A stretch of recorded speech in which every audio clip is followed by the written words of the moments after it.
आज अपन बात करेंगे एडिशन एंड सब्ट्रैक्शन प्रॉपर्टी के बारे में। इसके बारे में addition, subtraction, multiplication and division property के बारे में किसके अंदर बात करेंगे? सिग्निफिकेंट फिगर्स की बात। चलिए let us do one thing. हम बात कर रहे थे सिग्निफिकेंट फिगर्स की।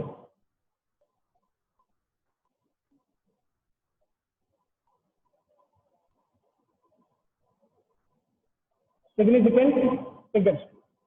नाउ इन सिग्निफिकेंट फिगर्स हमने कल ये देखा कि क्या क्या रूल्स होते हैं इनके डिटर्मिनेशन के। आज अपन ये देखेंगे कि किस तरीके से सिग्निफिकेंट फिगर्स का एडिशन किया जाता है, सब्ट्रैक्शन किया जाता है, किस तरीके से मल्टीप्लिकेशन किया जाता है एंड किस तरीके से इनका डिवीजन किया जाता है। बच्चों याद रखने की बात है, बहुत ही सिंपल सा टॉपिक है। मान लो मेरे पास दो फिगर्स दे रखे हैं कुछ इस तरीके से, like this 4.136 and 2.01।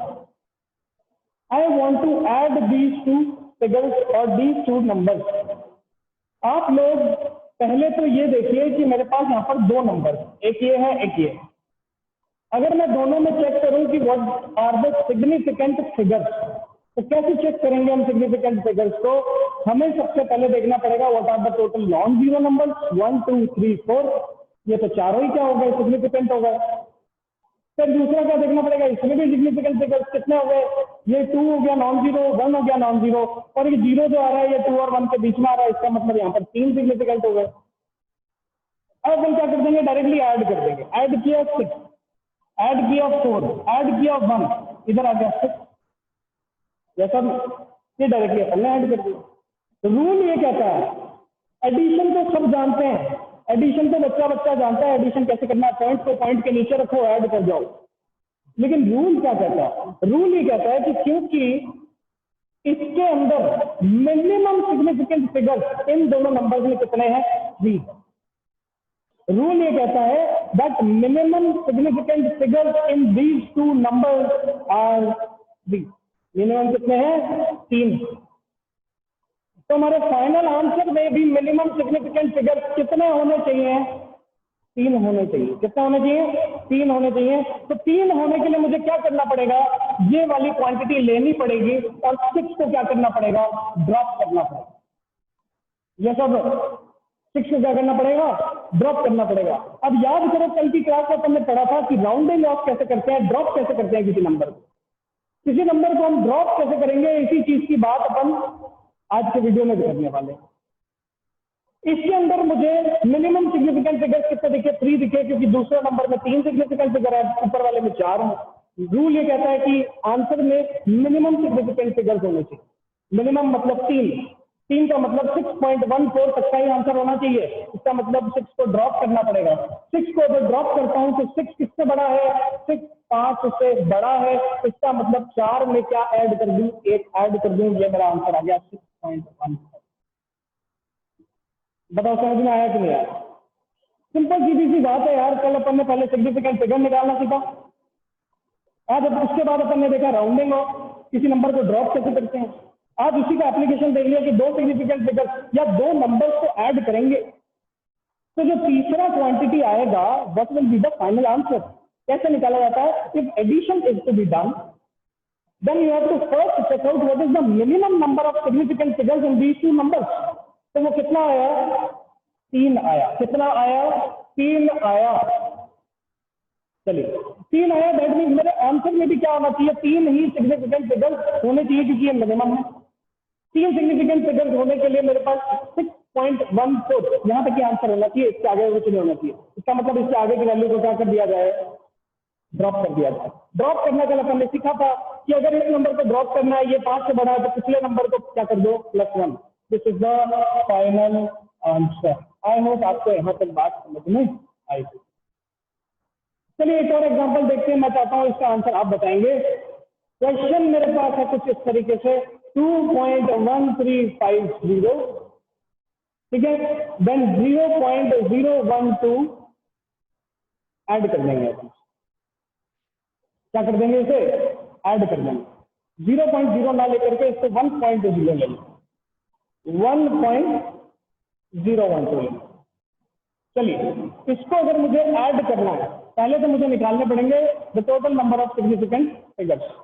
1 non zero, non zero, non zero, non zero, ये 4 तो हैं। तो ये जो जीरो है ये डेसिमल में बाद में आता है, इसका मतलब ये भी सिग्निफिकेंट होगा। इसका मतलब इसके अंदर टोटल सिग्निफिकेंट फिगर्स कितना हो गए? 5 हो गए। टोटल सिग्निफिकेंट फिगर्स कितना हो गए?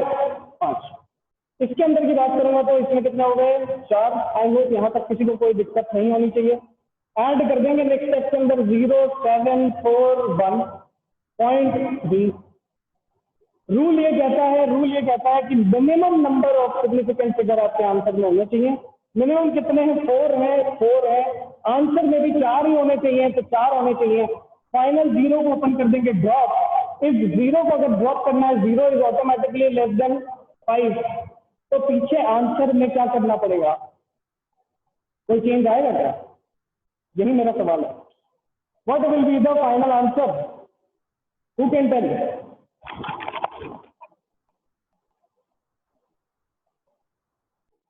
तो what will be the final answer? इसी के अंदर अपन ने देखा दैट फाइनल आंसर इज 3.147। क्यों ऐसा देखा? क्योंकि जीरो जो है वो इनके बीच में नहीं आता। 1 2 3 4 5 6 7 8 9, zero is a different quantity and dropping of zero का जब भी करेंगे तो आंसर में कोई भी चेंज नहीं मिलेगा। समझने वाली बात। तो चेंज कब मिलेगा? जब 1 से 4, जब 6 से 9 और 5 ये चीजें मिली। 5 में भी अपन ने एक चीज देखी थी। क्या चीज देखी थी? क्या देखा? 5 में अपन ने देखा that when 5 is to B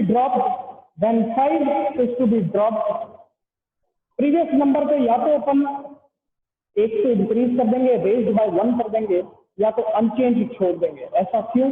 ऐसा इसलिए कि अगर इवन नंबर है then you remain unchanged, the number remain unchanged, and if that number is odd, we will raise it by 1, will move it to a even quantity. Similar law is to be obtained, similar law is to be used in multiplication rule as well. Similar law is to be used in multiplication rule as well.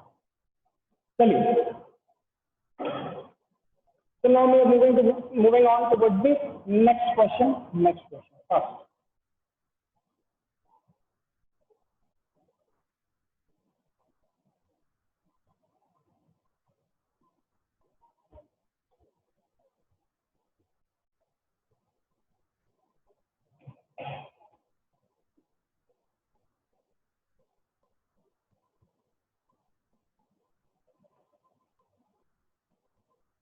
multiplication and division. Multiplication and division. Now in multiplication and division, पहले division देखते हैं। अगर मेरे को density दे रखी है, let us suppose I want to calculate density of any object. How to calculate the density? Density is to be calculated with the formula mass upon volume. Now let us suppose the mass of any object comes out to be 2.14 divided by volume comes out to be 3.68725. Okay, now mass of an object is 2.14 kg and volume of an object is 3.68725 meter cube. What will be the density? Density आप निकाल सकते हैं अपन यहाँ पर। कैसे निकालेंगे? By using calculator. इस type की कैलकुलेशन अपन किससे करेंगे? कैलकुलेटर से करेंगे। कैलकुलेटर से करने के बाद मेरा एक बड़ा सा यहाँ पर आंसर आ जाएगा। कैलकुलेटर से करने के बाद मेरा एक बड़ा सा मेरे पास आंसर आ जाएगा। सेम रूल यहाँ पर भी अप्लाई करना है, सेम रूल यहाँ पर भी अप्लाई करना है कि पहले तो ये चेक कर लो ऊपर कितने सिग्निफिकेंट फिगर और नीचे कितने। ऊपर कितने? 3, नीचे कितने? 1 2 3 4 5 6। मिनिमम कितने? 3 कितने हैं? मिनिमम है। तो आपके फाइनल आंसर में भी कितने सिग्निफिकेंट फिगर होने चाहिए? 3 होने चाहिए। तो जो भी फाइनल आंसर आएगा उसमें सिर्फ और सिर्फ 3 सिग्निफिकेंट फिगर रखेंगे, बाकी सबको बता देंगे। कैसे यूज करेंगे? ड्रॉप वाला फंक्शन यूज करेंगे, जो अपन ने ड्रॉप वाला तरीका सीखा है कल। Now I hope यहाँ तक अपन को मल्टीप्लिकेशन एडिशन समझ में आया है, किसका? सिग्निफिकेंट फिगर्स का। Now if everything is clear with multiplication and division, is clear with how to do the multiplication, how to do division, how to do addition, how to do subtraction, then raise your hands. Only raise your hands, please. I will get to know that you have learned how to do multiplication, division, and so on and so forth.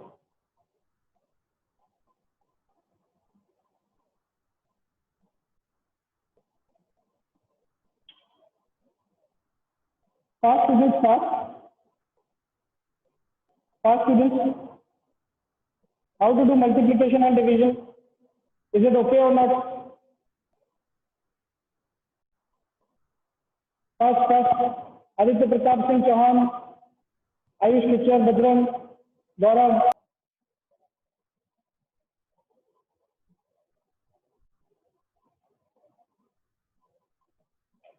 Now we'll talk about two basic and two important things.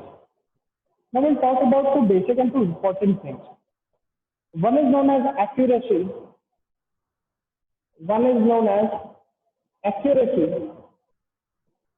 And second is known as precision. One is known as accuracy and the second one is known as precision. Precision और accuracy क्या होती है? Accurate answers और precise answers क्या होते हैं? इन चीज के अंदर डिफरेंशिएशन कैसे करेंगे? हम डिफरेंशिएट कैसे करेंगे? What do you mean by accurate answers? What do you mean by precise answers? Let us see, मेरे को एक टेबल के, let us suppose I draw a table over this is a table.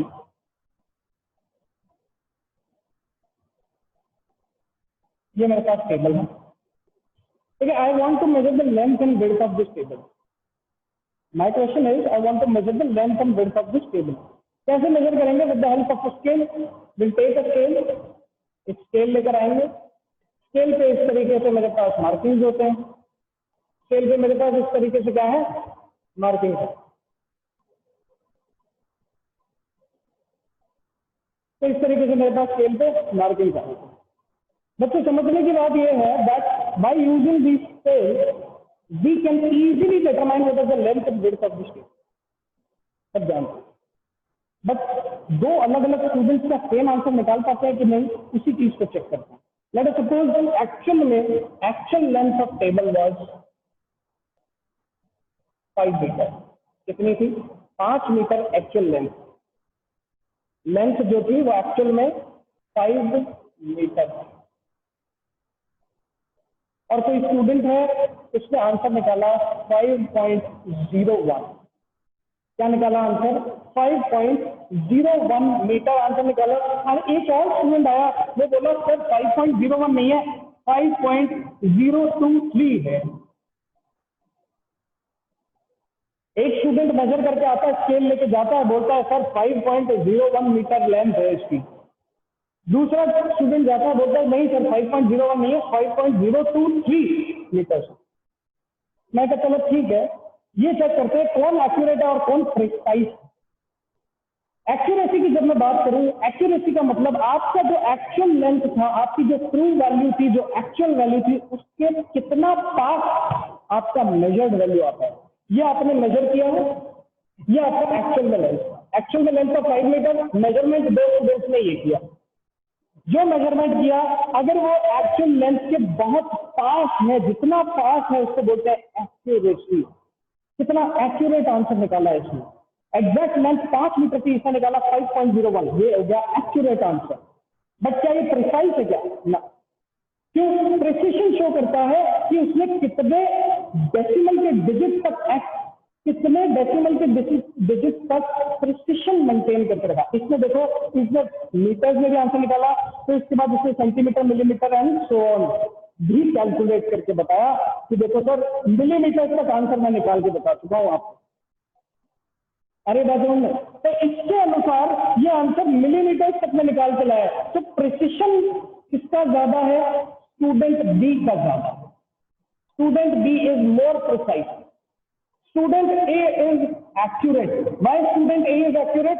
Student A accurate इसलिए क्योंकि इसका answer actual answer से ज्यादा पास में. बट डिटेल्ड किसने बताया? डिटेल्ड स्टूडेंट बी ने बताया. अब प्रिसिशन डिपेंड किस पे करता है? अगर मान लो मेरे स्केल में सिर्फ सेंटीमीटर वाले कॉलम है, मेरे स्केल में ये है 1 सेंटीमीटर, ये 2 centimetre, 3, 4, 5, 6 and so on, millimetre है ही नहीं, ये तो मिलीमीटर वाले होते हैं, ये है ही नहीं। इसका मतलब मैं सिर्फ सेंटीमीटर में मेजरमेंट कर सकता हूँ, मिलीमीटर में कर ही नहीं सकता। इसका मतलब मेरा प्रिसिशन यहाँ पर व्यस्त है। मेरे पास एक स्केल ऐसा है जिसके अंदर मेरे पास मिलीमीटर भी दे रखा है और उसके अंदर भी माइक्रोमीटर भी दे रखे हैं। आपने देखा होगा जब आप एक स्केल लेकर आते हैं, जब आप एक लोहे वाला स्केल लेकर आते हैं, शुरुआत के 5 सेंटीमीटर तक वो मिलीमीटर भी देता है और उसके मिलीमीटर के बीच में डेसीमीटर भी देता है। ठीक है, मिलीमीटर भी देगा, डेसीमीटर भी देगा, सेंटीमीटर भी देगा और मीटर भी देगा। इसके अंदर एक लोहे वाले स्केल के अंदर दैट मीन्स उसके प्रिसिशन अच्छा आएगा, मैं पॉइंट के बाद भी वैल्यूज को कैलकुलेट कर सकता हूं। बट अगर मेरे स्केल के अंदर सिर्फ सेंटीमीटर है तो we can only find out the centimetre value of it. Millimetres में मैं आंसर नहीं निकाल पाऊंगा, पॉइंट्स में मैं वैल्यू नहीं निकाल पाऊंगा, आंसर प्रिसाइज नहीं निकलेगा। समझने वाली बात बच्चों यहाँ पर ये है दैट वन, जब भी आपका आंसर एक्चुअल आंसर के बहुत पास आए तो आपकी एक्यूरेसी ज्यादा है, और आपके आंसर में आपने डिटेल्ड आंसर निकाल दिया, मीटर में भी आंसर है, डेसीमीटर में भी आंसर है, सेंटीमीटर में भी आंसर है, मिलीमीटर में भी आंसर है, that means you have taken out a precise value of observation. So I hope आपको इस एग्जांपल से एक चीज समझ में आएगी that what is accuracy and what is precision. Precision मतलब आपने कितने छोटे लेवल तक मेजरमेंट किया, कितना डिटेल्ड, कितना डीप आपने मेजरमेंट किया। एक्यूरेसी मतलब कितनी एक्चुअल लेंथ के कितना पास आपने मेजरमेंट किया, दैट इज एक्यूरेसी। ठीक है, both are two different things and both are interesting things. We can see this in our day-to-day life. Now, according to this observation, A observation को अगर मैं देखूं, किसको देखूं? A observation को। तो A observation के अनुसार लेंथ जो निकलती है वो निकलती है 5 मीटर एंड 1 सेंटीमीटर। ठीक है, कितनी लेंथ निकली? 5 metre and 1 centimetre. B observation के अनुसार लेंथ निकली 5 मीटर, 2 सेंटीमीटर, 3 मिलीमीटर, मतलब 5 मीटर और 2 सेंटीमीटर और 3 मिलीमीटर। प्रिसाइज कौन हुआ? बी ज्यादा प्रिसाइज हो गया, इसमें सेंटीमीटर में भी आंसर बता दिया, मिलीमीटर में भी आंसर बता दिया।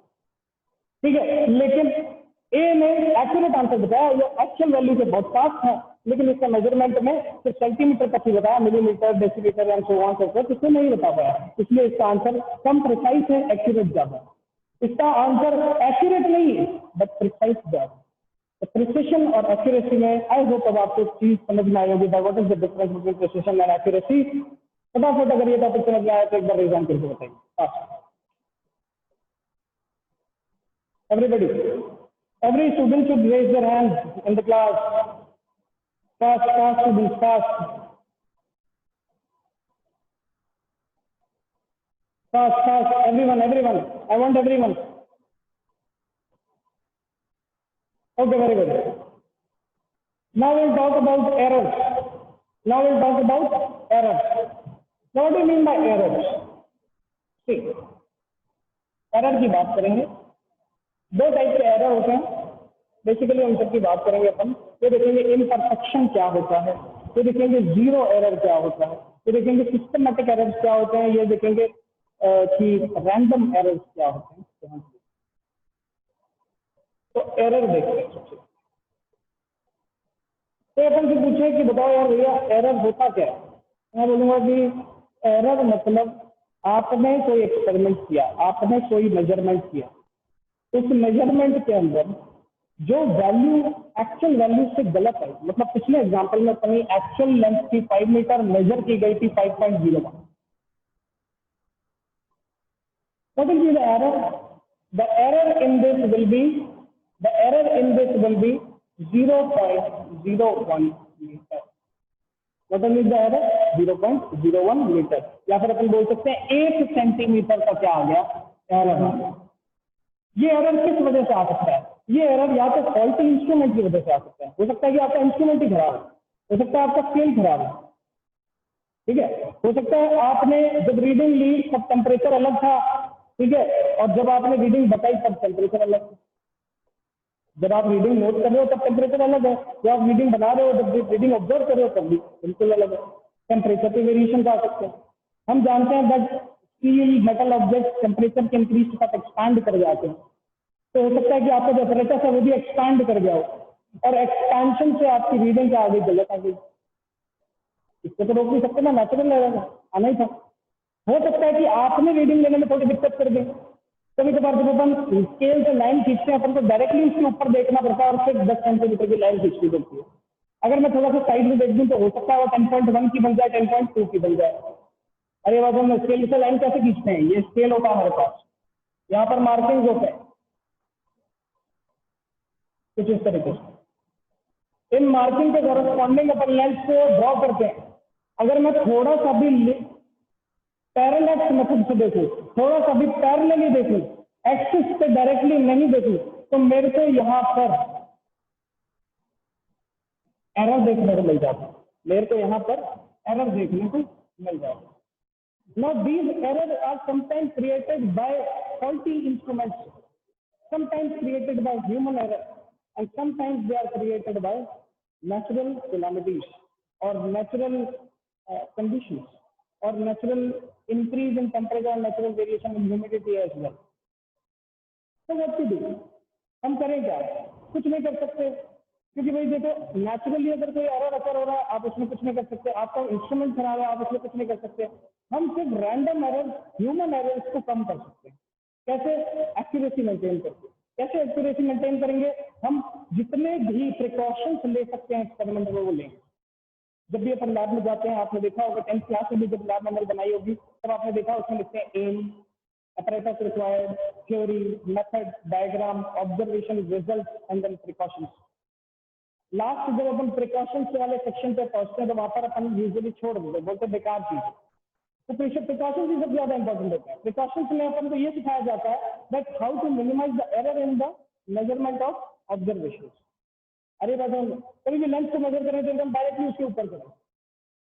आपने देखा होगा थर्मामीटर में जब अपन टेम्परेचर मेजर करते हैं, थर्मामीटर कुछ ऐसा होता है, कुछ इस तरीके से।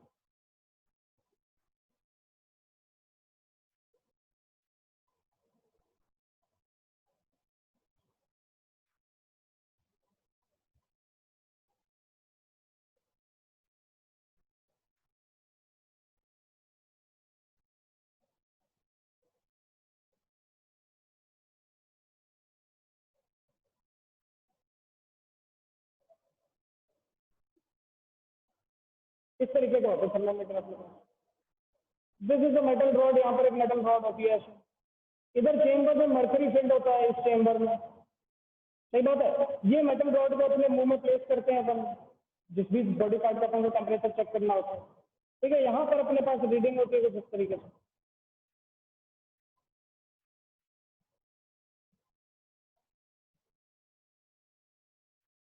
ठीक है, और इस तरह से और स्केल होता है कुछ इस तरीके से।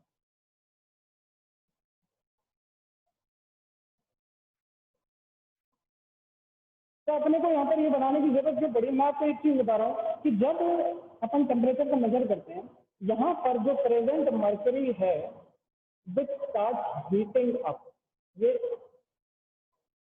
हीट होना शुरू होता है। और जब ये हीट होना शुरू होता है तो मर्करी एक्सपैंड होता है, एक्सपैंड होके यहाँ पर राइज करने लगता है इस कॉलम में। और जिस भी कॉलम तक, जिस भी लेवल तक राइज कर जाता है वहां से मैं अपने टेम्परेचर को नोट डाउन कर लेता हूँ। अब मैंने थर्मोमीटर को थोड़ा सा सीधा पकड़ने की बजाय इसे टेढ़ा पकड़ लिया। मैंने थर्मोमीटर को ऐसे सीधा पकड़ने के बजाय टेढ़ा पकड़ लिया और फिर मेजरमेंट किया, तो ऑब्वियसली रीडिंग में कोई 1-2 डिग्री का फर्क आ सकता है। ये जो फर्क आता है इसी को अपन बोलते हैं एरर्स। अरे किसकी वजह से क्रिएट हुए? ह्यूमन की वजह से क्रिएट हुए, अपनी खुद की गलती की वजह से। इंस्ट्रूमेंट फॉल्टी नहीं था, आपकी वजह से गलती हुई। ठीक है, आपने गलत देखा, आपको डायरेक्टली देखना चाहिए था। दीज टाइप ऑफ एरर्स, इनको अपन सिस्टमैटिक की कैटेगरी में नहीं डालते। These type of errors are known as random errors. ये हमारी गलती से हुए हैं, रैंडमली हुए हैं। सही है। तो जितने एरर्स ह्यूमन की गलती से, खुद की गलती से, सही बात है, हमारे मेजरमेंट में फॉल्ट की वजह से हमने कोई गलती कर दी, हमने केमिकल को गलत लेवल तक डाला, टाइट्रेशन करोगे आप जाके केमिस्ट्री लैब के अंदर, टाइट्रेशन जब करते हैं तो अपन को पिपेट में एक पर्टिकुलर 10 ml 20 ml तक का ही सोल्यूशन लेना पड़ता है। अगर मैं उससे 1 ml भी कम ले लूंगा मेरे आंसर में फर्क आ जाएगा। And that difference, in that difference error lies, वहीं पे एरर आता है। इस एरर को मिनिमाइज कैसे करेंगे? By minimising the human error, by minimising the human mistakes. जो भी अपन मिस्टेक्स करते हैं मेजरमेंट के अंदर, इन सब चीजों को बताएंगे, ठीक है। दूसरे टाइप के एरर्स आते हैं सिस्टमैटिक एरर्स। सिस्टमैटिक एरर्स नाम से पता चल रहा है एक सिस्टम को फॉलो करते हैं। मान लो, माने क्या, देखते भी हैं डेली लाइफ में, अपन देखते हैं कि जब भी एक कंस्ट्रक्शन हो रहा होता है तो कॉन्ट्रैक्टर एक इंच टेप लेकर आता है। उसकी इंच टेप बड़ी अच्छी टाइप की होती है, वो जिस तरीके से होती है, इस तरीके से होती है, अब इससे वो यहाँ से ऐसे एक्सटेंड करके बड़ा कर देता है। आपने देखा है? इसको बोलते हैं स्टील टेप। क्या बोलते हैं इसे? स्टील की बनी होती है ये टेप, और ये लेंथ को मेजर करने के काम ही आती है, और बहुत बड़ी बड़ी होती है। वो अपने बेल्ट पे लगा के घूमते रहते हैं, काफी बच्चों ने देखा होगा इस चीज। इन टेप्स में होता क्या है? इन टेप, पहली बात तो ये स्टील की बनी है, ठीक है। किसकी बनी है? स्टील की। Steel is an alloy. Steel अपने आप में क्या है? एलॉय है। और एलॉय किससे मिलकर बना है? खूब सारे मेटल से मिलकर बना है। और मेटल की टेंडेंसी होती है जब टेम्परेचर बढ़ जाता है तो खुद भी एक्सपांड हो जाता है। जब टेम्परेचर बढ़ जाता है तो खुद भी एक्सपांड हो जाता है। आपने देखा होगा गर्मियों में जो गेट है, मेन गेट जो होते हैं अपने घर के लोने वाले गेट, वो कभी कभार बंद नहीं होते जब ज्यादा टेम्परेचर होता है। इसलिए नहीं होता क्योंकि वो गर्मी के द्वारा टेम्परेचर में इंक्रीज की वजह से एक्सपैंड हो जाते हैं, वो बंद होने में दिक्कत देती है। आपने देखा होगा दो रेलवे ट्रैक जहां पर ज्वाइंट होते हैं उनके बीच में थोड़ा सा गैप होता है। वो गैप इसलिए दिया जाता है क्योंकि गर्मी में मेटल एक्सपैंड कर जाता है। एक्सपेंशन की वजह से अगर वो एक दूसरे से टकराएंगे तो टूटने के चांसेस रहते हैं, ठीक है। इसी वजह से टेम्परेचर जब इंक्रीज होता है तो स्टील टेप की लेंथ भी बढ़ जाती है।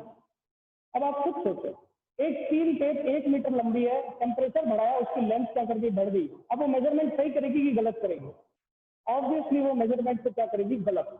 और उससे मैं जितनी भी मेजरमेंट करूंगा, जितनी भी लेंथ से मेजर करूंगा, वो सारी की सारी लेंथ क्या निकल के आएंगी? फॉल्टी निकल के आएंगी, एरर वाली निकल के आएंगी। इन टाइप के एरर्स को क्या बोला जाता है? Systematic errors. बिकॉज ये आपकी वजह से नहीं आए, ये सिस्टम में फॉल्ट की वजह से आए, नेचुरली असर हुए और हर रीडिंग को खराब करते जा रहे हैं। अगर मान लो मेरा स्केल 1 मीटर था और थोड़ा सा टूट गया, अब वो 0.98 मीटर का हो गया, तो अब मैं जब भी 1 मीटर का मेजर करने जाऊंगा उसके अंदर एरर मिलेगा। और कितने का मिलेगा? 0.02 मीटर का एरर मिलेगा हमेशा और हमेशा। Now that type of error is known as systematic error, क्योंकि ये ऐसा सिस्टम एडिटिव भी हो सकता है, मतलब हो सकता है कि आपकी लेंथ छोटी हो गई है। जिस तरीके से मेटल सर्दियों में, गर्मियों में एक्सपैंड कर जाते हैं, सर्दियों में कॉन्ट्रैक्ट कर जाते हैं।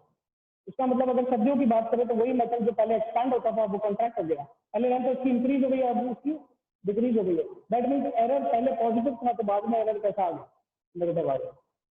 बच्चे समझने वाली बात यह है कि systematic errors are those errors which are created by apparatus, faulty apparatus, ठीक है। ये एरर जीरो भी हो सकते हैं, ये एरर एडिटिव भी हो सकते हैं। हर लेंथ को मेजर करूंगा, अगर खराब स्केल से किसी भी लेंथ को मेजर करूंगा तो गलत ही आएगी ना, समझ में आ रही है बात? तो हर लेंथ से मेजर किया, हर लेंथ में एरर आ गया। इस टाइप के एरर को क्या बोला? Systematic error. हर लेंथ, हर मेजरमेंट में एरर। रैंडम एरर मतलब कि मैंने 10 बार मेजरमेंट किया, एक आधी रीडिंग गलत आ गई, वो कौन सा एरर होता है? रैंडम एरर होता है। वो किसकी वजह से होता है? ह्यूमन मिस्टेक्स की वजह से। कभी कभार अपन मेजरमेंट जब करते हैं तो टेढ़ा देख लो, कभी कभार अपन को 10 ml सोल्यूशन गया तो अपन ने 9.9 ml सोल्यूशन दिया, तो ये सब किसकी वजह से हुआ? ह्यूमन मिस्टेक्स की वजह से। रैंडम एरर्स की कैटेगरी में डाला।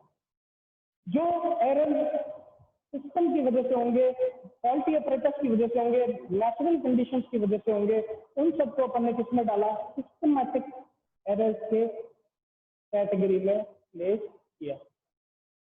तो आई होप अपन को यहाँ तक ये चीज समझ में आई that what do you mean by errors, what do you mean by systematic errors, what do you mean by this random errors. Random errors, those errors which are created by the mistakes of human person. Systematic errors which are created by the faulty instruments of natural conditions. In the next class, we'll discuss about how to eradicate these errors in our measurements.